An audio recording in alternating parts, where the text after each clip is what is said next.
What was the temperature like in the spacecraft on the moon?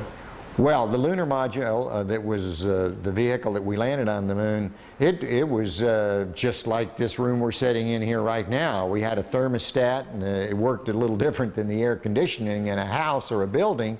However, it had the same effect. So if it was too hot, we moved it up a little cooler, and so we could get just the right temperature we wanted. Now, when we put on our spacesuits and closed them up, then we had a backpack on, and in that back was essentially an air conditioner too, a different kind, a kind that would work in a vacuum, and then we could keep our suits the right temperature, because human beings, even though we've got a lot of good capabilities, you know, our brains are amazing, our eyes are amazing, we don't perform well if we're not within a really narrow temperature band. If we get too hot, we sweat, we don't do well. If we get too cold, we shiver and we don't do well. So it's important for human beings to have temperature control, and of course we do that on Earth real well. If the LEM didn't have climate control, and had air in it, would it be hot or cold without the climate control? If you just took a lunar module, and well, let's take the climate control and it fails. All right, what happens then? You've got air sitting there, it's 70 degrees. If the lunar module is setting in the sun, which it always is, then slowly but surely that temperature inside is going to go up to 250 degrees Fahrenheit. Now, you ain't going to make it, because you're going to cook long before that. What powered the air conditioning? What powered the air? Batteries. You had a number of big batteries in the lunar module. They powered pumps, they powered the air conditioning, they powered the communication system, and that's the reason we were only able to stay on the moon 33 hours. Later on, we got a little better batteries, more batteries, and we could stay longer. But batteries turned out to be, for the weight involved, the thing that gave you the power. Now, the best. Now, the command module, which had to last from the moon and back 10, 12 days, then batteries would have been too heavy. And so we used fuel cells there, which took hydrogen and oxygen and put them together and made electricity. So it depends on, like in a car, you wouldn't want a fuel cell now because a battery can do the job. But if you were trying to replace the engine, maybe you could use some fuel cells to drive the motors. It'd be too expensive now, but maybe someday. What was the power of the engine that descended to the moon? The rocket engine? Yeah. The rocket engine that we used to descend to the moon was a very simple rocket engine. It operated at low pressure, so that it was like running your car at 30 miles an hour, not running your car like a race car.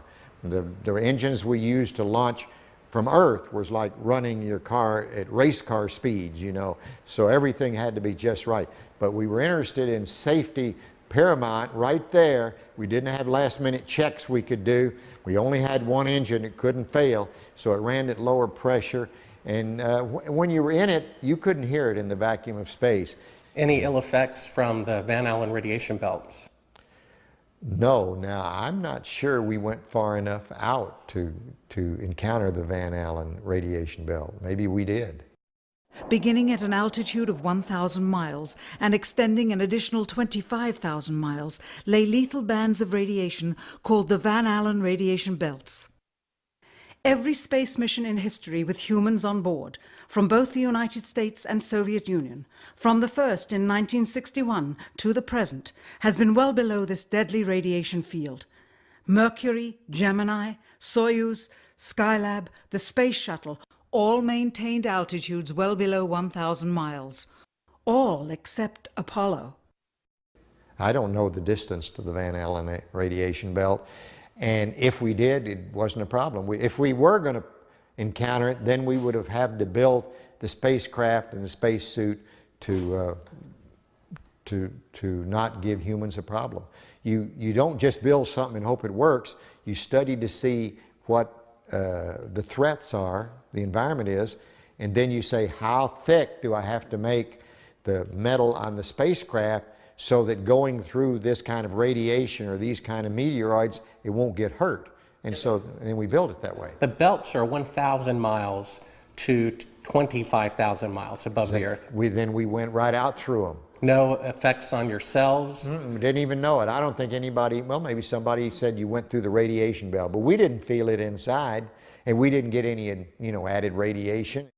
In 1998, the Space Shuttle flew to an altitude of 350 miles, one of its highest altitudes ever, hundreds of miles below the beginning of a field of radiation that was so severe that the astronauts inside of their shielded spacecraft and inside of their shielded spacesuits saw flashes of light with their eyes shut that they described as shooting stars, due to radiation penetrating first the shuttle's shielding, then their spacesuit shielding, then their skulls, and finally the retinas of their closed eyes.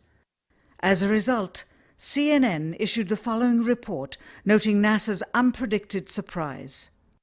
The radiation belt surrounding Earth may be more dangerous for spacewalking astronauts than previously believed.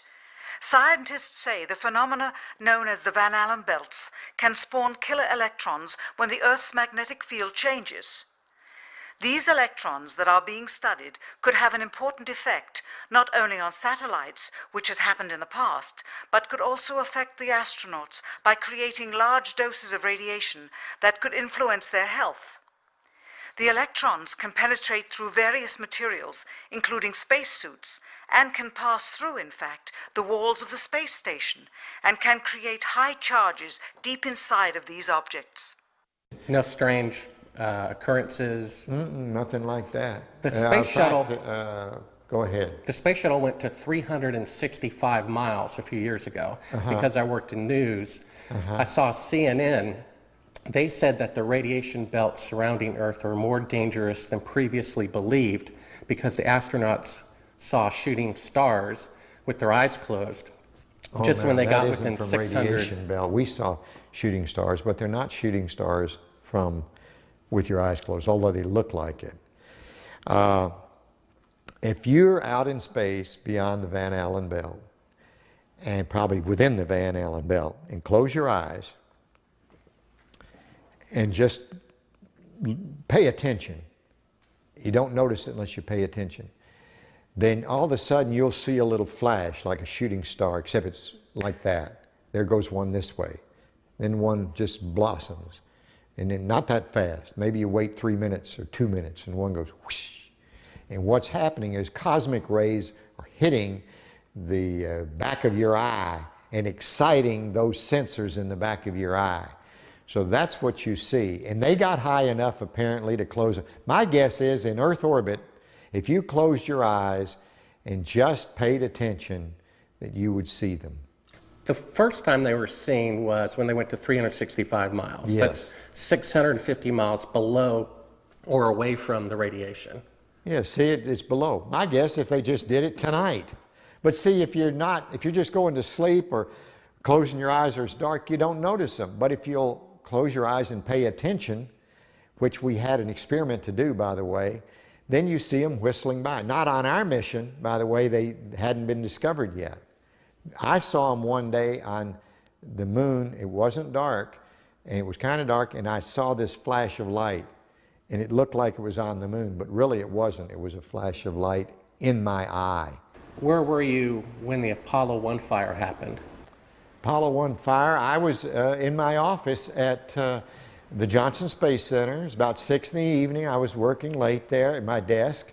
I got a phone call, and a voice on the other end said their name, and I said, okay. They said, I knew who it was. It was the flight director or someone down at the Cape during the test, and he said, we've lost the Apollo 1 crew. We think we've lost the Apollo 1 crew. I said, well, where are they? Have you ever read the congressional report on that? Sure. They considered it, at that point, that it would be extremely difficult to go to the moon within 2.5 years from that point. We did. We thought it would be. But so what big change happened to make it possible? Well, once again, with what we knew at that time, it looked like that would be difficult. So, but we started out on the journey anyway, and as we started on the journey, we found ways to shorten it. For example, we had a lot more flights planned prior to landing on the moon than we actually did. For example, testing the Saturn V. George Miller, one of the smart guys up there in headquarters, said, we're going to test, we've tested on the ground the S4B and the S1 and the S2 sort of. we're going to put them all together and test them all at once because we've run out of time and we want to get to the moon by the end of the decade. And people thought that was a crazy idea. People said, no way, it's too many unknowns. We couldn't possibly do that. There's no way, and George Miller kept saying, if we want to get to the moon by the end of the decade, we're going to have to do this. And I can remember when that was proposed, I thought it was a real crazy idea, not very good idea. Looking back, it was a great idea. Now, von Braun might have been in favor of it or he might not, but I'm sure if we asked him after it was all done, he would have said, what a great idea. We never thought of that when it began, and that compressed maybe the flight schedule by a whole year, or maybe 8 months or something like that. We did a lot of that. We had a goal to get to the moon by the end of the decade, and we were trying to do it. That doesn't mean we were being careless, but it meant we were doing everything we possibly could to make that goal that President Kennedy set for us. And we did, in fact, make it. Now, you mentioned the guys who thought we didn't go to the moon. This must be what you're talking about? What? We found that. I guess you're familiar with the Fox special. Oh, yeah, I'm familiar with it. I watched it, yes. It's a good, it's a money-making thing. They don't have the landing legs extended. You know why? It won't hold the lunar module up on Earth. But that's not, those landing legs aren't extended. But, you know, this is some, you know, guys stand around saying, how can I make some money and make a movie? Well, I can make porno. That's good. I'm a filmmaker, and I've been in the business about 15 years, and I've been asked even to testify in court as to the authenticity of footage. And I saw this footage. It's dated by an atomic clock 3 days into the flight. All the astronauts are identified, and they're there putting the transparency over the window. They're clearly pretending to be halfway to the moon when they're not halfway to the moon. That is bullshit. I don't care what you say. I went to the moon and back, and everyone that's a scientist knows it. Now, if you want to not believe it, it's okay, you know? It's okay. It's a better story. It just happens to be a lie, that's all. Would you swear to on the Bible that you walked on the moon? I'm not going to do it because I'll do it over here. I won't do it on your camera. Well, why not? Because it just isn't an appropriate thing to do.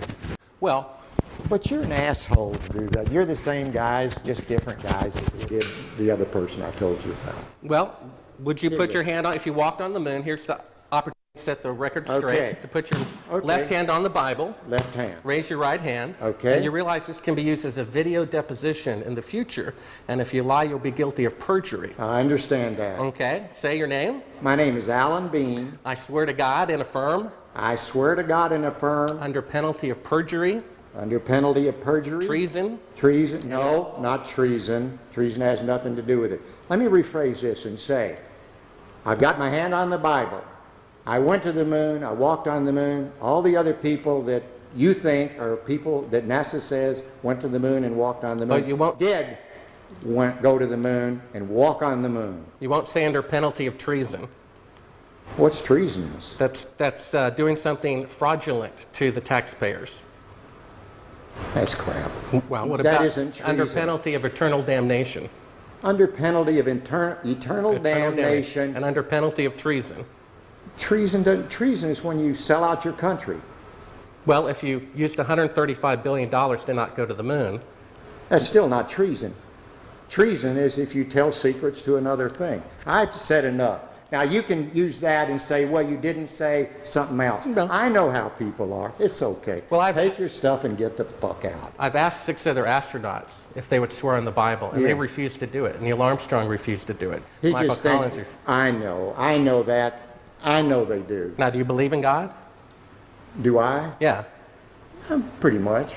I wouldn't swear on the Bible if I didn't believe it. But it doesn't make any difference. You'll change it like you want. Take your stuff and go, guys. Why don't you?